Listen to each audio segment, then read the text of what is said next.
Sebelum naik tata menjadi Kaisar Tali dan berhasil menangani wabah cacar, lalu memerintah untuk 40 tahun ke depannya hingga dia mengundurkan diri untuk menjadi biksu, Tuani adalah seorang pria kikuk yang kurang pandai bergaul, suka bertele-tele, suka penasaran, suka keras kepala, suka menguntit, dan mudah terobsesi dengan suatu hal dalam jangka waktu yang lama. Meski tidak tertarik pada seni bela diri, dalam perjalanan hidupnya, Tuani justru mewarisi 3 ilmu legendaris yang paling sakti, di antaranya Pei Ming Sen Kung, Ling Po Wei Po, dan Liu Mai Sen Jian. Sebelum kita masuk ke pembahasan tentang kisah perjalanan hidup Tuan Yi, kami harap kalian menekan tombol like dan subscribe, karena dengan begitu, channel kami bisa berkembang dan terus menyajikan video-video ulasan untuk kalian semua. Sekarang mari kita simak kisah perjalanan hidup Tuan Yi.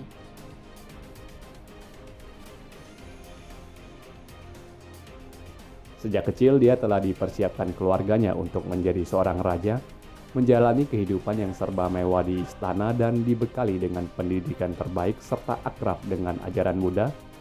Tuani tumbuh menjadi seorang terpelajar, percaya diri, sopan juga berbudaya, dan tidak suka berkelahi apalagi membunuh. Karena sifat determinasinya yang tinggi, Tuani sering dicap sebagai seseorang yang sangat keras kepala. Tak ada seorang tokoh pun di dalam Chin Yong Universe yang bisa menandingi keras kepalanya seorang Tuani. Untuk itu ketika dia sudah menyukai ataupun meyakini suatu hal, maka jangan berharap bisa dengan mudah mengubah pandangannya. Karena dia meyakini ajaran Buddha yang menghindari kekerasan, Tuani menolak untuk belajar bela diri dari ayahnya maupun pamannya yang memaksanya, sehingga dia pun kabur dari istana dan memulai petualangan hidupnya di Jianghu. Mendengar soal pemandangan Gunung Wuliang yang indah, Tuani yang ke sana secara tak terduga bertemu dan berkenalan dengan Chongling. Mereka terlibat dalam perseteruan antara kedua sekte gara-gara dia yang ingin mendamaikan mereka sehingga dia pun diracuni. Sementara Chongling dijadikan tawanan, Tuani diberikan waktu 7 hari untuk mengambil penawar ke lembah Wanjie agar penawar itu dapat ditukarkan dengan nyawanya dan nyawa Chongling. Dalam perjalanannya ke sana, secara tak sengaja dia yang terjatuh dari tebing malah menemukan gua yang di dalamnya terdapat sebuah patung batu giok, di mana Tuan Yi yang terpana dengan kecantikan patung itu memanggilnya sebagai Sen Xian Jie Jie ataupun kakak peri. Kepada patung kakak peri, Tuan Yi yang dikala itu berumur 19 tahun memberikan hormat 1000 kali sesuai petunjuk yang ada, sehingga dia pun menemukan 2 golongan ilmu sakti rahasia dari Xiao Yao Hai, yaitu Pei Ming Sen Kung dan Ling Po Wei Po.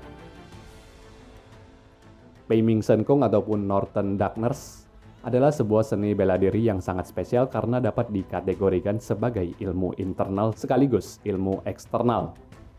Sebagai eksternal, ilmu ini dapat menghisap tenaga dalam orang lain hingga kering. Sebagai internal, ilmu ini dapat mengkonversikan tenaga dalam yang dihisap untuk dijadikan sebagai tenaga dalam sendiri yang disebut dengan Pei Ming Chen Qi. Golongan ilmu Pei Ming Sen Kung yang ditemukan Tuani bertuliskan seperti ini. Prinsip utama seni bela diri ini adalah mengumpulkan internal energi. Setelah tenaga dalam kuat, semua seni bela diri di dunia dapat digunakan olehku. Sama seperti Pei Ming ataupun ujung utara, perahu besar dan kecil mengapung di atasnya, ikan besar dan kecil hidup di dalamnya. Oleh karena itu, internal energi adalah yang terutama, sedangkan gerakan ataupun jurus adalah yang terakhir. Latih diagram berikut dengan kesungguhan hati.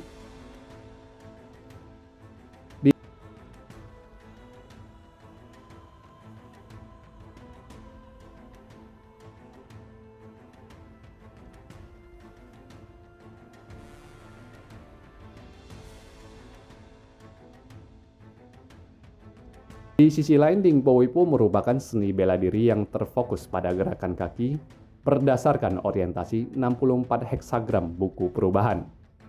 Saat melawan musuh, praktisi hanya perlu melangkah sesuai dengan 64 heksagram tanpa perlu mengkhawatirkan keberadaan lawan. Jelas ini adalah ilmu legendaris yang tidak dapat dibatasi sehingga memungkinkan penggunanya untuk melakukan apapun yang mereka inginkan. Setelah mempelajari kedua ilmu ini, Tuani bergegas melanjutkan perjalanannya ke lembah Wanjie untuk mencari bantuan dari Kan Pao Pao, ibunya Chongling. Sayangnya pertengkaran Kan Pao Pao dengan suaminya menahannya pergi bersama Tuan Yi untuk menyelamatkan putrinya, sehingga Tuan Yi diminta Kan Pao Pao untuk mencari bantuan dari ayahnya sendiri, Tuan Cheng Chun. Belum sempat mencari bantuan ayahnya, Tuan Yi bertemu dengan seorang gadis yang mengenakan penutup wajah bernama Mu Wanqing. Dalam upayanya untuk menyelamatkan Chongling bersama dengan Mu Wanqing, keduanya malah bertemu dengan Ye Laosan, salah satu penjahat dari Four Evil.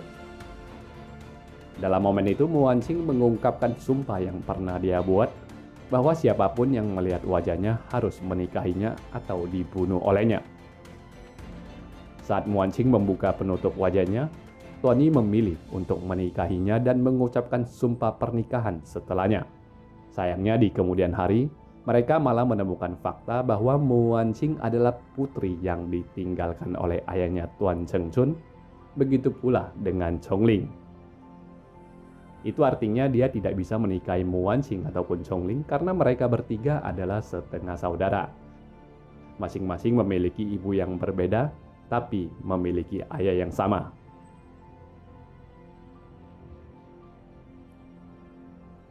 Ketika ditangkap oleh Sekte Pedang Wuliang, Tuan Yi mendapati kecelakaan yang membuatnya menelan seekor kodok mangku, di mana kodok itu adalah raja dari segala racun yang membuatnya pun menjadi kebal terhadap racun.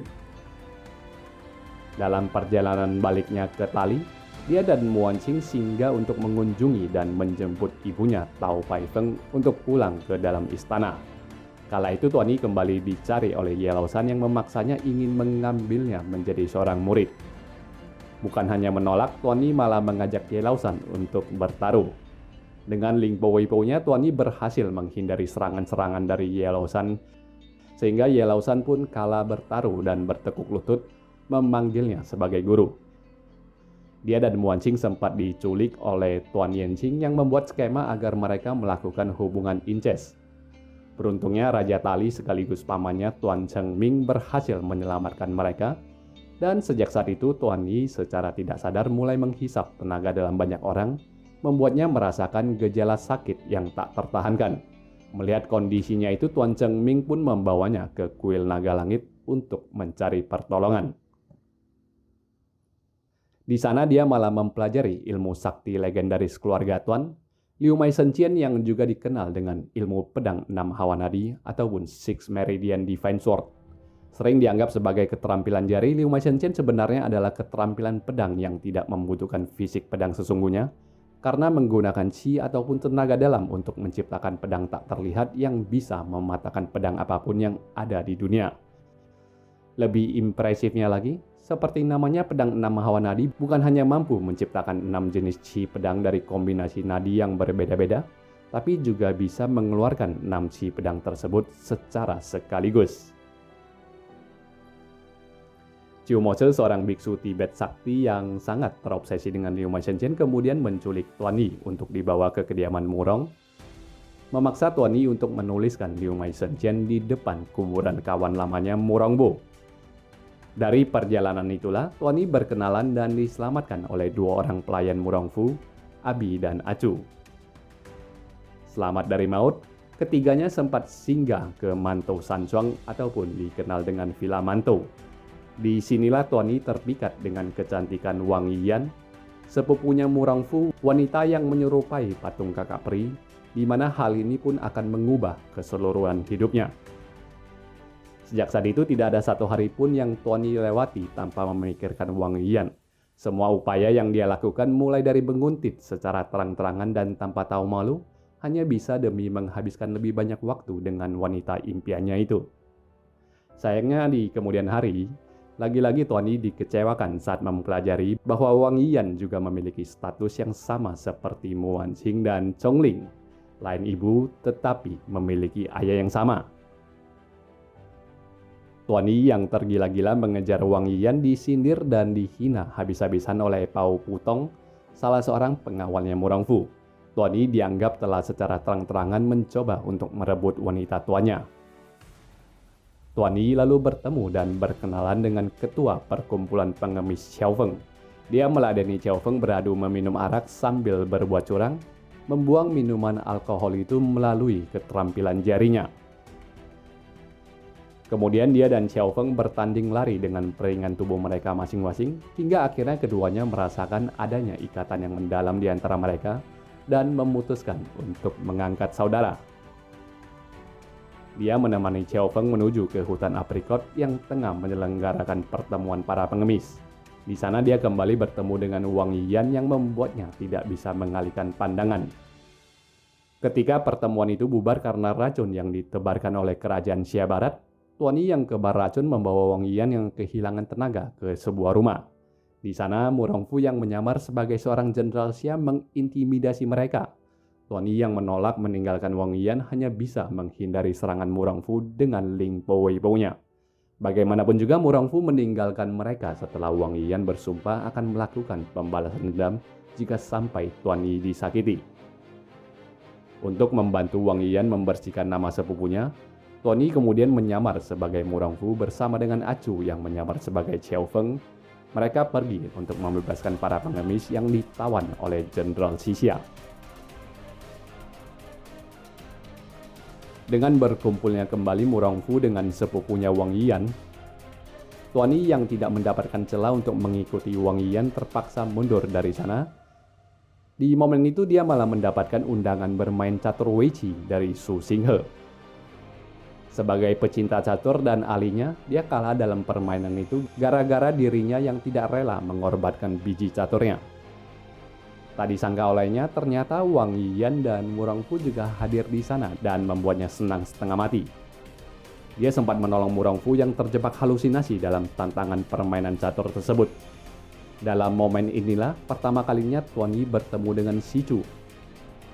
Usai permainan catur itu, Tuan Yi secara diam-diam menguntit rombongan Wang Yiyan yang kala itu secara tak sengaja berselisih dengan para pembesar Lord of 36 Cave and 72 Island.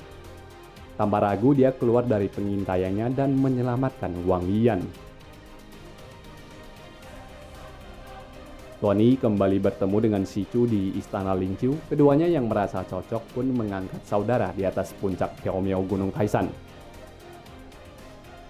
Lewat pertemuan Shaolin, Tuan Yi kemudian memperkenalkan Xi Chu kepada Xiao Feng sehingga ketiganya pun membentuk sebuah pertalian brotherhood yang begitu luar biasa untuk melawan Mu Rongfu, Ding Chunqiu, dan Zhang Zuixian alias You Tanze. Sementara Xiao Feng melawan Zhang Zuixian alias You Tanze dan Xi Chu melawan Ding Chunqiu, Tuan Yi malah kewalahan melawan Mu Rongfu mengakibatkan Tuang Chenchung yang ingin melindunginya terluka parah. Menyakitkannya dia melihat Wang Yiyan yang bersorak untuk Mu Rongfu yang mengalahkan ayahnya. Rasa sakit hatinya ini akhirnya pun memotivasinya untuk mengalahkan Mu Rongfu. Setelah mengingat kembali Tuan Chengming dan juga Biksu Kurong yang pernah memberikannya sedikit bimbingan di kuil naga langit, Tuan Yi menggunakan rentetan serangan pedang 6 hawa nadinya hingga membuat Mu Rongfu tak berkutik dan tak berdaya melawan balik. Ini adalah pertama kalinya Tuan Yi membuat namanya dikenal sebagai salah satu pesilat tertangguh di dunia persilatan bersama dengan kakak angkatnya Xi Chu. Dalam perjalanan hidupnya lebih jauh, diperintah oleh ayahnya, Tuan Yi kemudian melakukan perjalanan ke kerajaan Xia Barat untuk menikahi Putri Yinchuan. Meski sebenarnya dia tidak memiliki niat untuk hal tersebut. Dalam perjalanan itu dia bertemu dengan Wang Yiyan yang ingin melakukan bunuh diri dengan terjun dari tebing gara-gara Mu Rongfu juga ingin menjadi menantu kerajaan Xia Barat. Tuan Yi lalu berjanji kepada Wang Yiyan akan mencegah Mu Rongfu untuk menikahi Putri Yinchuan karena dia akan mengorbankan dirinya yang juga akan bersaing dalam kompetisi pernikahan tersebut. Akibat persaingan itu Tuan Yi ditipu oleh Mu Rongfu yang menggunakan trik licik hingga dia terdorong jatuh ke dalam sumur kering. Wang Yiyan yang mempelajari kekejaman sepupu yang dicintainya ini ikutan terjun ke dalam sumur itu. Dalam momen itulah Wang Yiyan tersentuh oleh ketulusan hati Tuan Yi sehingga mereka pun saling mengungkapkan perasaan. Chiu Moche yang juga jatuh ke dalam sumur itu ingin membunuh Tuan Yi, tetapi Tuan Yi secara tidak sengaja menghisap habis semua tenaga dalam Chiu Moche. Dalam perjalanan baliknya dari kerajaan Xia Barat, Tuan Yi tertangkap oleh Li Qingluo, ibu dari Wang Yiyan yang membawanya ke Mantou Village. Disinilah ayahnya Tuan Yi, Tuan Chengchun dipaksa berkonfrontasi dengan 5 kekasihnya yang masih hidup. Murongfu yang bergerak sebagai otak di belakang pertikaian tersebut membunuh Qing Hongmian, ibu dari Mu Wanqing, Kan Pao Pao, ibu dari Chongling, dan Ruan Xingchu, ibu dari Achu dan Ace. Sementara Li Qingluo menusukkan tubuhnya sendiri ke pedang Murongfu untuk melakukan bunuh diri. Tuan Chengchun yang bersedih mengakhiri hidupnya sendiri juga di saat itu pula. Demi menyelamatkan ibunya Tao Faifeng yang juga ingin dibunuh Murongfu, Tuan Yi sekali lagi menggunakan Liu Mai Shenqian-nya untuk mengalahkan Murongfu. Sebelum melakukan bunuh diri, ibunya Tao Faifeng memberitahukannya bahwa ayah kandung Tuan Yi yang sesungguhnya bukanlah Tuan Chengchun, melainkan Tuan Yanqing. Itu artinya Tuan Yi dipastikan bisa menikahi Mu Wanqing, Chongling maupun Wang Yiyan karena tidak adanya hubungan darah di antara mereka. Setelahnya Tuan Chengming yang telah mengundurkan diri untuk menjadi biksu pun secara resmi menyerahkan tahta kerajaan Tali kepada Tuan Yi, yang kemudian Tuan Yi pun mengurusi pemakaman orang tuanya. Dia lalu mendapatkan kabar kakak angkatnya Xiao Feng yang dipenjara oleh Yelu Hongzhe. Bersama Xi Chu, Tuan Yi menyelamatkan Xiao Feng lalu menangkap Yelu Hongzhe untuk dipaksa bersumpah agar tidak menginvasi Tanah Song. Sesudah kematian Xiao Feng, Tuan Yi berpisah dengan Xi Chu yang memberikan 4 pengawalnya, yaitu Mei, Lan, Qi, dan Chu. Keempat orang pelayan ini biasa disapa dengan Mei, Lan, Qi, Chu. Mei, Lan, Qi, Chu pun menangisi perpisahan mereka dengan Xi Chu. Begitu pula dengan Xiao Lei yang berpisah dari Putri Yin Xuan. Putri Yin Xuan memberikan pelayannya Xiao Lei kepada Tuan Yi lantaran dia tidak enak hati kepada Tuan Yi atas partisipasi Tuan Yi yang gagal memperistrinya dalam kontes di kerajaan Xia Barat di tempo hari. Bersama dengan Mei, Lan, Qi, Chu, Xiao Lei, Mu Wanqing, Chongling, Wang Yiyan dan semua pengawalnya, Tuan Yi pun menuju ke selatan untuk kembali ke negeri Tali. Di sepanjang perjalanan, Wang Yiyan sempat mengeluhkan wajahnya yang bertambah tua. Malam itu mereka sempat membicarakan kehidupan awet muda sehingga Mei, Lan, Qi, Chu menceritakan bahwasannya Ken San Tong Lau memiliki kitab ilmu awet muda yang bernama Pulau Chang Chun Kong yang terletak di lembah keabadian. Wang Yiyan yang tertarik dengan ilmu awet muda itu pun meminta Tuan Yi untuk membawanya menemukan lembah tersebut. Dan setelah bertanya-tanya kepada penduduk di sekitaran, rupanya lembah yang dimaksud itu terletak di Gunung Wuliang, gua tempat Tuan Yi melihat patung giok kakak peri dulunya. Tiba di sana dan melihat patung giok kakak peri sekali lagi, Tuan Yi baru menyadari selama ini dia hanyalah terobsesi dengan kecantikan patung kakak peri dari diri seorang Wang Yiyan. Dia akhirnya hanya melihat Wang Yiyan sebagai adiknya, dan kitab ilmu awet muda yang Wang Yiyan cari itu tidak pernah diketemukan. Sementara Wang Yiyan kembali ke sisi sepupunya Murongfu yang telah gila, Tuan Yi menikahkan Mei, Lan, Qi, Chu dengan beberapa putra dari pejabat pemerintahannya. Dia menobatkan Mu Wanqing sebagai Slayer Kui, Chongling sebagai Slayer Xian, dan Xiao Lei sebagai Slayer Su. Berdasarkan catatan sejarah negara Tali, Tuan Yi sebagai Kaisar Xuanren berkuasa selama 40 tahun ke depannya, lalu mengundurkan diri untuk menjadi seorang biksu. Putranya Tuan Chengxing menggantikan tahtanya dan berkuasa untuk 25 tahun ke depannya lagi. Tidak diketahui ibu Tuan Chengxing apakah itu Mu Wanqing, Chongling, ataupun Xiao Lei, ataupun dari slayer-slayer yang lainnya. Putra dari Tuan Chengxing bernama Tuan Cexing, kemudian menggantikan tahta ayahnya. Tuan Cexing ataupun cucu dari Tuan Yi inilah yang dikenal sebagai Kaisar Selatan dalam kisah legenda pendekar pemanah Raja Wali. Sepanjang perjalanan hidupnya, Tuan Yi selalu berpegang teguh pada prinsip ajaran Buddhisme yang dia pelajarin sejak kecil. Sampai akhir cerita, Tuan Yi pun masih meyakini ajaran Buddha yang mengajarkan segala sesuatunya yang tidak permanen, sehingga dia menantang mereka yang mencari ilmu awet muda. Dia menolak untuk menyakiti orang, apalagi membunuh. Maka itu dia tidak tertarik pada seni bela diri. Namun ironisnya dia malah mendapatkan 3 seni bela diri yang sangat sakti. Seiring dengan pengalamannya menjelajahi Jianghu, keteguhan prinsipnya untuk tidak membunuh ini dia perlunak dan dia pernah mengatakan, orang suci hanya menggunakan senjatanya sebagai pilihan terakhir. Itulah dia keseluruhan kisah dari Tuan Yi. Jangan lupa untuk tetap menantikan video-video kami lainnya. Sampai jumpa di video-video lainnya.